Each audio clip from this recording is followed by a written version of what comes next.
So my name is Nick Epley. I'm a psychologist at the University of Chicago in the business school just down the road a little ways. Lest you be confused by psychologists, I'm not the kind that has a couch in my office where people come in and lay down to tell me their problems. I'm not that kind of psychologist. I don't study the crazy things that crazy people do. Instead, I study the crazy things that all of us do. In particular, I'm a social psychologist by training, and the social part of that means that I study the crazy things that we all do with each other. After all, everybody in this room is a social psychologist as well, because we all think about each other. We wonder what other people want, what they believe, what their interests are.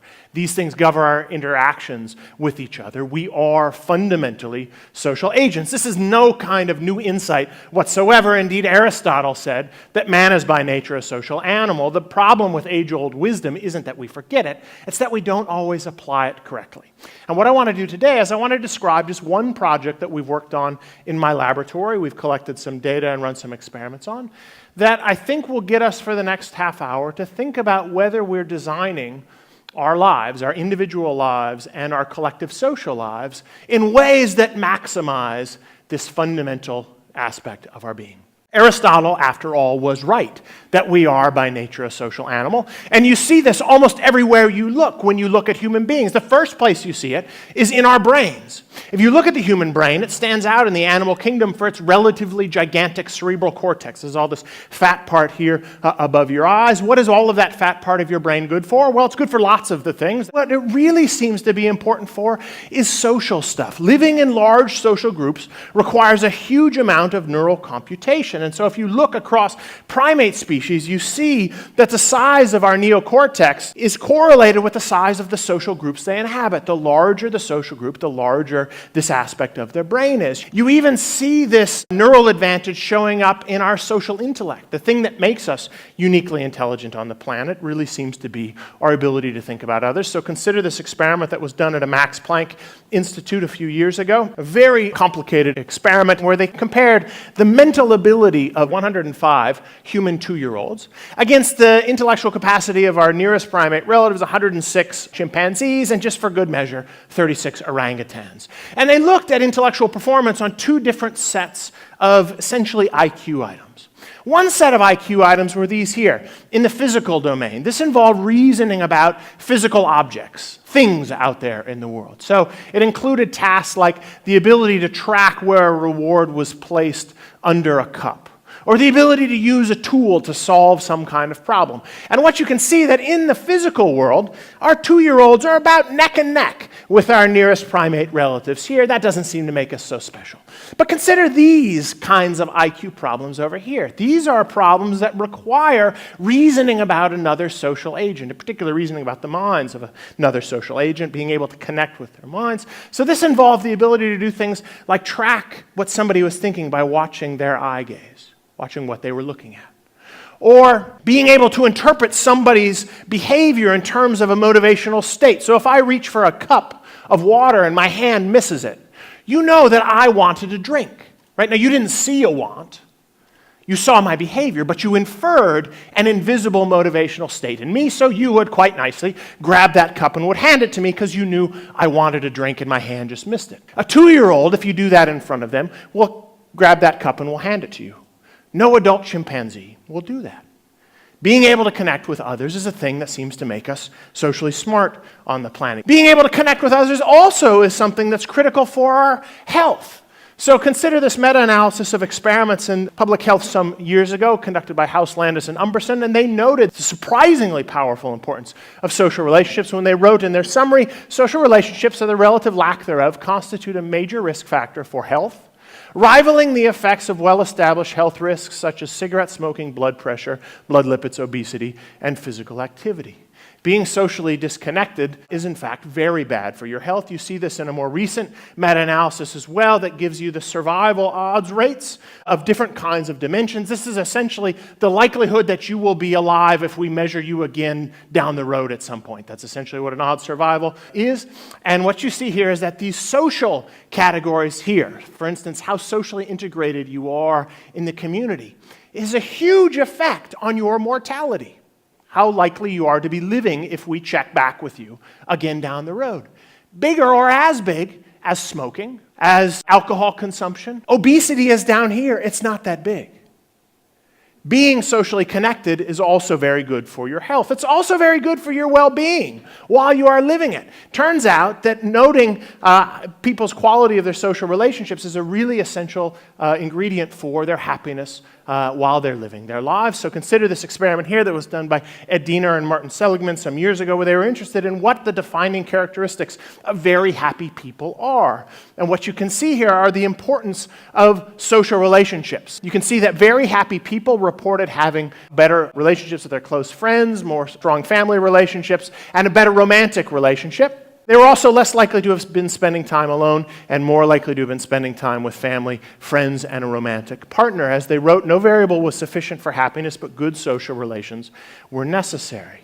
Connecting with others, our fundamentally social nature, seems to be the thing that makes us uniquely smart. It's good for our longevity, and it's also good for our happiness while we're living it. And what I want us to think about today is, are we social enough for our own well-being? Or do we sometimes behave in ways or design worlds in which we are in fact not as social as we ought to be for our own happiness and health? Now, I'm as much a fan of solitude and being outdoors away from people as anybody. There's certainly times when you want to be alone. It's good to design some me time, some space where you're away from other people. This, for instance, is a picture of the men's bathroom down the hall from my office. This is a great design solution, right? This is really good. Sometimes you want your own space. You want a little disconnection. But what I want us to think about is, do we take this too far? Are we sometimes not social enough? Because I see every single day on my train ride into the office the most highly social species on the planet, behaving in ways that I don't think Aristotle would have foresaw, because Aristotle does not, in fact, ride the train with me. Every morning on my way into work, I see exactly the same thing. This is on a Metra train that comes to Millennium Station just to the south of us. We see the same thing every morning. The seats are set up this way. Typically, people, as you can see here, are stacked up along the windows when they get on. Occasionally, a few people will try very hard to guard against having anybody sitting there. They will put their bag there, which is a universal signal for, do not sit next to me. There are some seats that are set up for social interaction, but of course people don't use them that way, as you can see here, by this person clearly setting the bag there to make sure that you don't talk to them. What happens then? We go down to the next stop and people get on. People file on, the train starts to fill up. What do? Well, they come in and they sit up here. They sit along this outer row here right next to a person. We then proceed in this train all collectively together. People who are smart because they can connect with the minds of others. People who are healthier when they connect with others. And people who are happier when they do so. And we spend 45 minutes sitting cheek to jowl next to another perfectly decent human being. And we ignore each other. Why do we do that?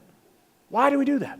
This doesn't seem to be a new thing, not just something that happens on my train. This seems to be something that happens more broadly, and it doesn't seem to be something that's about Gen Y or millennials. So Stanley Milgram, a social psychologist at Yale at the time, once did a study of kind of some particular quirks he thought about the nature of urban environments, and he wrote, the requirements, Milgram wrote, of appropriate social behavior on the subway are, on the face of it, simple. One rule of subway behavior is that seats are filled on a first-come, first-served basis. Another implicit rule is one that discourages passengers from talking to one another. Even though riders are often squeezed into very close proximity, they are rarely observed to converse. Why do we do this? Why?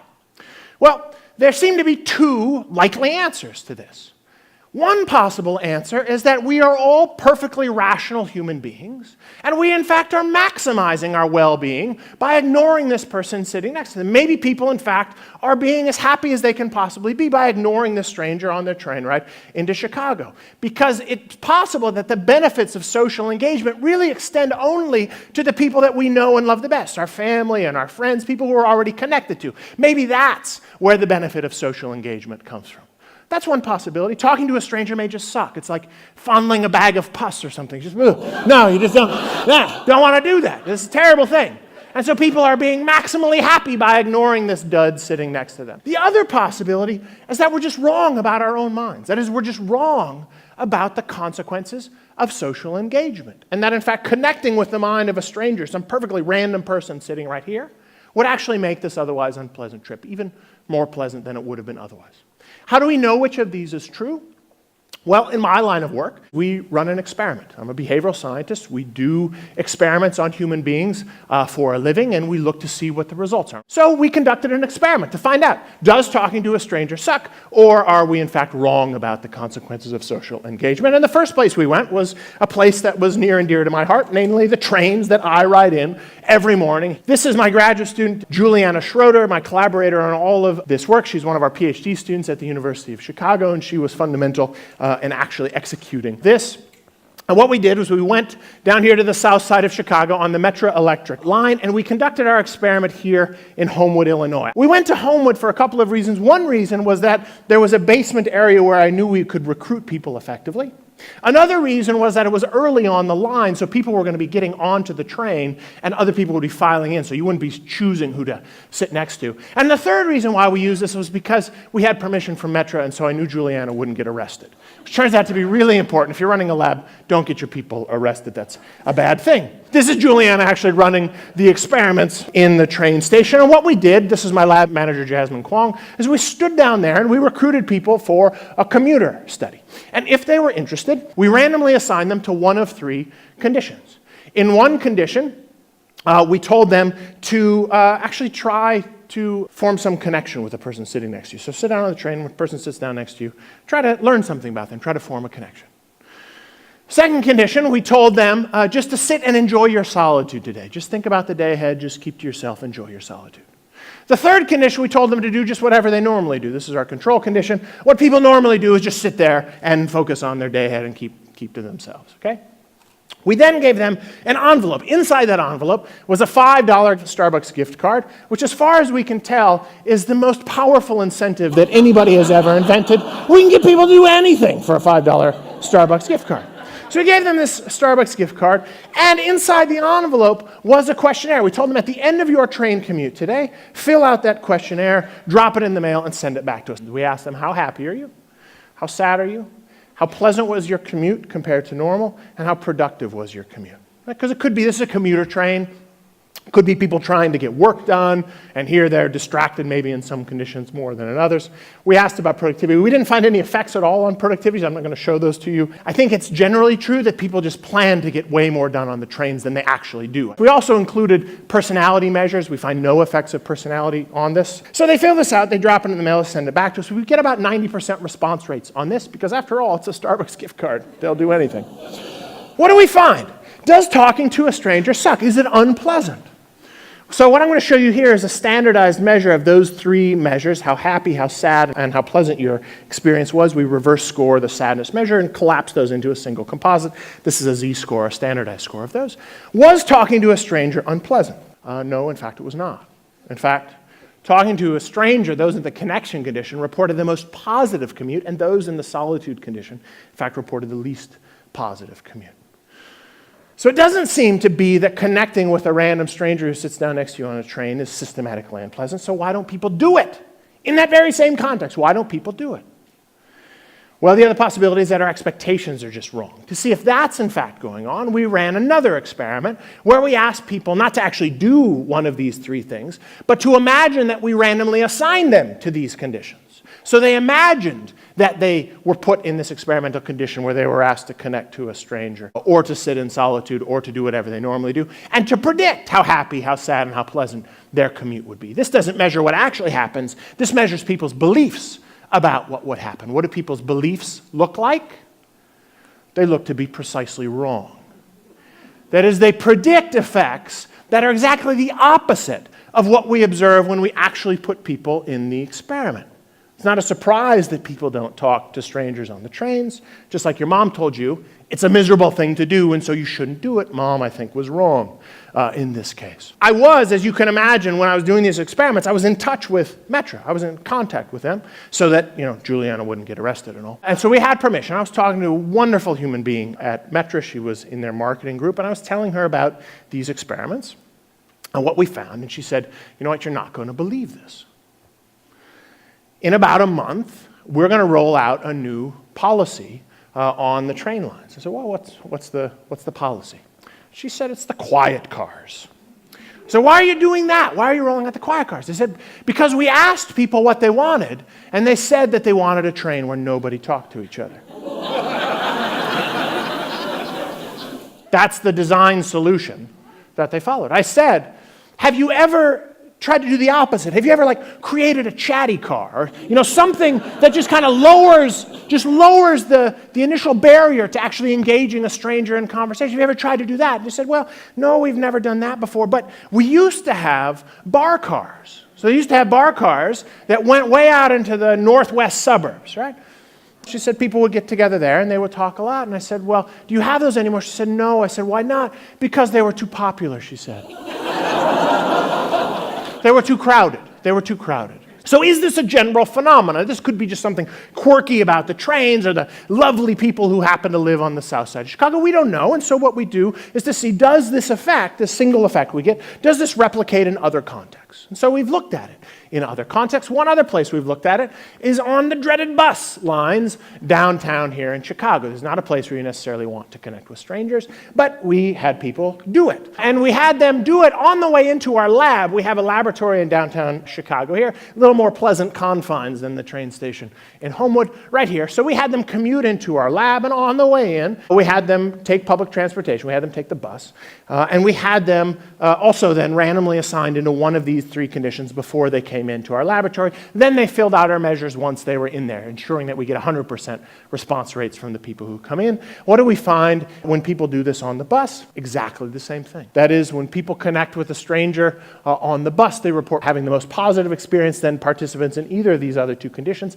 And yet when we ask people to predict how they'll feel, they predict exactly the opposite, precisely the opposite of what they actually experience if they were to go through with this. So the next question that you ask if you're a researcher is, well, why on earth do we have this? That is, why do we have these mistaken expectations about what social interactions are going to be like? Why do we get this wrong, it seems, at least in these contexts? Why do we get this wrong? We tested two plausible hypotheses we thought are psychological mechanisms that would produce a mistaken impression. One possibility is that we just have bad memories or bad imagination, that when we imagine what talking with this person is going to be like on the train or on the bus or in a waiting room, we imagine not the typical conversation, but rather we remember something about like the worst conversation we've ever had with somebody. You know, that one guy on the transatlantic flight to London that sat next to you the one time, blah, blah, just would not zip it. Maybe that's the guy that comes to mind, and you're imagining having that conversation on the train. And just having that memory come to mind may then bias your judgment about what the typical interaction would be like, and you just rather not. That could be. How would we test that? Well, what we would do is we would ask people to imagine that they were on the train or on the bus this morning, and they sat next to either a dreadfully uninteresting person like this, or next to a really interesting person, and ask them how happy, how sad, how pleasant their experience would be, right? And that's what we do, and you see that there are big differences here. You imagine a good conversation, you think it'll be more pleasant than a bad conversation partner, and that you'll be happier if it's a good conversation than if you have a bad conversation. That's just a manipulation check. Of course we're going to get that. What we want to know is what happens when you just think of having a conversation with somebody. We don't specify who it is. Is the person that comes to mind this unpleasant, miserable person, or is it this person? Where does that control condition fall? If it falls closer to the black bars than the red bars, then it suggests that some negativity bias is guiding our expectations. Is that explaining these results? In fact, it's not. So when people imagine having a conversation, they imagine it looks like it'll go pretty well. They don't think it's going to be terrible.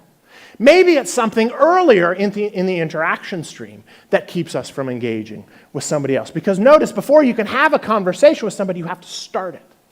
Right? You have to get it going. And maybe there's some barrier to engaging in the conversation. What could that be?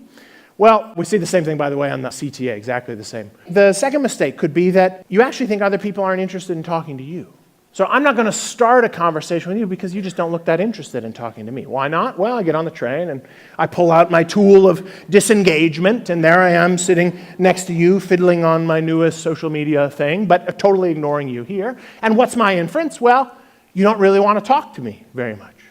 But of course, people's beliefs or attitudes aren't always perfectly reflected in their behavior. People can do things or say things or act in certain ways that aren't consistent with what they really believe if there's a strong norm in place. So if the norm is not to talk on the train, then people could be very happy to actually engage in conversation, but unless you engage them first, nobody will ever talk to you. And we will all sit there, highly social animals, ignoring each other because we think, that person's not interested. Do we find evidence for that? Well, we do find some evidence for that. So if you ask people on the Metra and on the CTA in our experiments, these are subsequent experiments to the first ones that I showed you, we ask them, how interested are you in talking to the person sitting next to you right now versus how interested is that person in talking to you? And we see a very reliable bias. People think, I'm more interested in talking to you than you are to me. Seems logical then. Well, people won't start it. We also ask people to estimate what percentage of people on the train or on the bus today, if you tried to engage them in conversation, would be willing to talk to you. They estimate, not really all that many, less than 50%. The likelihood of rejection seems pretty high. What's the actual percentage of people who are willing to talk to you if you try on the trains or the buses? As far as we can tell, it's 100%. That is, we've never had a person in our experiments in the connection condition who tried to engage a stranger in conversation who sent us back a questionnaire saying that this person just wasn't going to talk to me. Now, sometimes, of course, conversations go longer, sometimes they go shorter, but we've never had a case where somebody wrote back and said that they wouldn't respond to me. Once you try, people seem to. Now, of course, the actual percentage can't be 100%. There's got to be one person out there, maybe somebody in this room, although I doubt it, who would not talk to you if you tried. But the point is there aren't that many of those people. Most people will be happy to talk to you if you tried. You just don't know that. Right? One of our participants wrote something back, just freehand wrote it on the questionnaire afterwards, consistent with this point. He wrote, I found that talking to people had a surprisingly beneficial effect. It seemed to improve my mood and people seemed happy to talk. I spoke to one as requested, and then some guy, a plant, out of the blue smiled and said hi, and I talked to him for a minute. No, it was not a plant. It turns out if you're nice to other people, people are happy to talk to you. Whoa! What a revolution. But of course, you never find that out if you don't try. The inspiration, in fact, for me for this experiment came from a time when we were traveling in rural Africa. We adopted 2 children from Ethiopia some years ago. We have 2 biological children as well. We were driving through the rural part of Ethiopia, really backwoods kind of place, really on a trail that was meant more for donkeys than for cars. And we were driving down the road and we were going past one after another of kids and parents who stood in their yards and looked at us as if we were dead people. Totally blank expression. Never showed any emotion or interest in us whatsoever. It was one of the most uncomfortable experiences I've ever been in. And so I decided, well, I'm going to try to change this, because it occurred to me, wait, I probably look the same to them. Right? I probably looked exactly the same way looking out this car window to them as they look to me. And so I decided to change a little bit. I started going down the road and I just waved to them. And it was like you turned a switch on these kids. Suddenly they came alive. They were waving back. People from their house were stepping out the window and waving to us. Nobody waves, but everybody waves back. But if you don't wave first, nobody will wave back to you. Now, this suggested an interesting barrier to us, one that we can test empirically. The gap seems not to be in the consequences of interaction once you have it, but rather in having a belief that is self-fulfilling. If you believe that talking to a stranger is going to be unpleasant in this context, you're not going to do it. And you'll never find out that your belief could be wrong. Some beliefs are unfortunately self-fulfilling in that way because you don't collect the data that would tell you that your belief is false. And so we went to a different context now, a context where there's actually a higher percentage of people who talk randomly to a stranger. We went to cabs leaving Midway Airport. Here we find that about 50% of cab riders report routinely talking to the driver. These people ought to get some evidence. They ought to get some data that would calibrate their expectations. About the other 50% of people report rarely talking to people. They're these people who don't really like chatting with their cab drivers very much. So we went to Midway Airport here to conduct these experiments. We stood in the cab line and we recruited people for the experiment and asked them either to talk to their driver, to sit in solitude, or to do whatever they normally do. We also asked people to predict how they would feel if they talked to the driver, sat in solitude, or did whatever they normally did. And that's actually the experiment that's of most interest to us. What do we find? Well, first off, we can separate people in this experiment into talkers and loners, people who normally talk to their drivers and people who don't normally talk to the drivers. And what you see is that the talkers seem to have learned that if they were in the connection condition, they would be happier. They would have a more positive experience than when they sat in solitude. The loners, though, predict exactly the opposite, which is exactly the same pattern we saw on the buses and on the trains, where most people are loners. In fact, about 95% of people report never talking to anybody on the train. The rest report talking to their friends. What actually happens when we put people in cabs and have them talk to the drivers, both loners and talkers? We again find people are happier when they connect than when they sit in solitude. And this is true for both talkers and for loners. If anything, the effect is a little bit bigger for the loners than it is for the talkers, but not significantly different, so we don't break them down here. So I think these data, they make small incremental changes. That's the way our science works. We collect data, we test hypotheses, and we move ahead kind of slowly. But I think these results have some important implications for how we might live our social lives a little bit more wisely, both individually and collectively at the societal level. Individually, I think there's some implications for us, for our own lives. So typically, the benefit of prosociality, being kind to others, comes not in the presumed benefit to the self, but in the presumed benefit to other people. So Gandhi said it's a man's social nature which distinguishes him from the brute creation. If it is his privilege to be independent, it is equally his duty to be interdependent. Our data suggests that, in fact, the hedonist and the idealist can follow the same path. The person who wants to be happy, turns out, can get something by talking to the person sitting next to them. Modern life, though, conspires against us, I think, in some ways. We have lots of tools of disconnection that are actually meant to enable social connection that have the ironic consequence of leaving us totally disconnected from people who are around us. I've conducted 2 sets of research over my 15-year career as a professor that changed the way I live my life. This is one of them. I got rid of my smartphone after this. This might sound heretical to an audience like this. I got rid of my smartphone because I felt that I just couldn't control myself with it. I was just too tempted to be looking all the time. Now I have a stupid phone. It just makes calls. That's all it does, just a stupid phone. Our data don't suggest that you should chat everybody up ad infinitum. Instead, they suggest something a little smaller. You might want to think of this like eating. Our data don't suggest that you should talk to everybody who's around you, but that maybe just try it a little more often than you might otherwise. Social snacking was a term that Wendy Gardner at Northwestern suggested to define this kind of light social interaction. Could it make our lives better? I think it could. The second, let's think about broader social implications. Are we designing worlds in these huge social networks that we live in that actually enable us to be as happy, as healthy, and as socially connected as we ought to be? I don't know.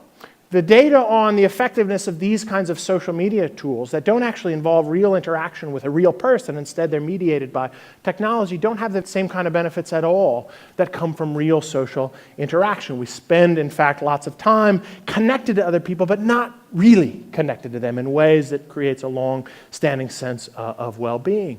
And I think this is a major social problem for us. People's sociality has, in fact, been going down, or the number of connections they have with close others has been dropping a bit. Their sense of integration into larger communal life has been dropping in recent years. This isn't just a trivial kind of problem. This is a major public health issue, I think. Think about the amount of money we pour into design solutions for things like obesity. Is it going to have a huge effect on our health and happiness and well-being? Maybe not. Much bigger is an overlooked killer, that is loneliness and social isolation. Does this suggest ways to design our social worlds, even the technology that we use that enables more frequent real connections with other people? I think it suggests is an important thing for us to be thinking about. Of course, learning about these data doesn't radically change your life, but it nudges you in a way that I think could be helpful, hopefully in a direction that allows us to lead our social lives a little bit more wisely than we might have otherwise. Thank you all very much.